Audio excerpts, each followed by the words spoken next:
देखिए, राजद के संरक्षण में जो भी एग्जामिनेशन होगा उसमें सारे में घपले घोटाले होंगे और सारा का पेपर लीक होना ही है। क्योंकि राजद मतलब आपराधिक लोगों का एक बहुत बड़ा गठजोड़ है। बीजेपी आवाज़ उठा रही है, सड़क से लेकर सदन तक आवाज़ उठाएंगे। हम बेरोजगारों के साथ हैं। ईमानदारी से परीक्षा हो और परीक्षार्थियों के साथ न्याय हो।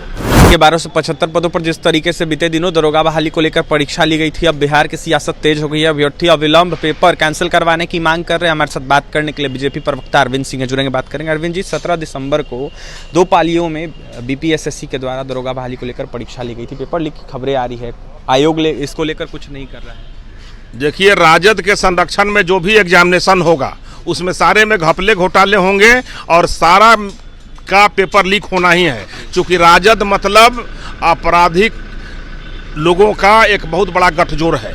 इसलिए इस पर इससे ज़्यादा और कुछ नहीं कहा जा सकता है। कैंसिल होना चाहिए पेपर एकदम 100%। इसको लेकर बीजेपी ईमानदारी से परीक्षा हो और परीक्षार्थियों के साथ न्याय हो। बीजेपी क्या करेगी इसको? बीजेपी आवाज़ उठा रही है, सड़क से लेकर सदन तक आवाज़ उठाएंगे। हम बेरोजगारों के साथ हैं। अच्छा, केएस द्विवेदी से क्या मांग कीजिएगा?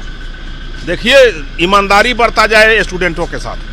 देखिए, ईमानदारी बरता जाए स्टूडेंटों के साथ। ऐसे में बिहार की सियासत तेज है। अरविंद सिंह थे बीजेपी प्रवक्ता, जमकर निशाना साध रहे थे। घपले घोटाले आजू की सरकार बता रहे थे। लाइव चले आपको कि 1275 पदों पर दरोगा बहाली को लेकर बीते दिनों परीक्षा ली गई थी। यह परीक्षा 2 पालियों में हुई थी। इस परीक्षा में करीब देखा जाए तो 6,60,000 से ऊपर अभ्यर्थी शामिल हुए थे।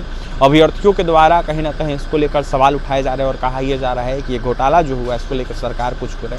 ऐसे में अभ्यर्थियों के द्वारा कहीं ना कहीं यह भी कहा जा रहा है कि सीधा जो बीपीएसएससी के चेयरमैन है, इसको देखते हुए उनको कार्रवाई करनी चाहिए और कहीं ना कहीं अविलंब पेपर को कैंसिल करवाना चाहिए। लेकिन फिलहाल कोई भी जवाब नहीं आ रहा है रद्द करवाने को लेकर। ऐसे में केएस द्विवेदी कुछ नहीं बोल रहे हैं। बताइए चले आपको कि जो विपक्षी पार्टियां हैं वो कहीं ना कहीं सवाल खड़ा करते हुए नजर आ रही है सरकार पर। ऐसे में यह साफ कहते हुए नजर आ रही है कि जिस तरीके से बिहार में दरोगा बहाली को लेकर जब परीक्षा होता है तब कहीं ना कहीं पेपर लीक होता है और इसको देखते हुए पैसों की जो कहीं ना कहीं उगाई है वो की जाती है। ऐसे में जिस तरीके से 1275 पदों पर दरोगा बहाली को लेकर पेपर लीक की खबरें आ रही है, इसको लेकर अभ्यर्थियों के द्वारा यह साफ कहा जा रहा है कि पेपर को कैंसिल करवाना ज़रूरी है। लेकिन फिलहाल सरकार इसको लेकर कुछ नहीं कर रही है। विभाग इसको लेकर कहीं ना कहीं कुछ भी स्पष्टीकरण नहीं दे रहा है।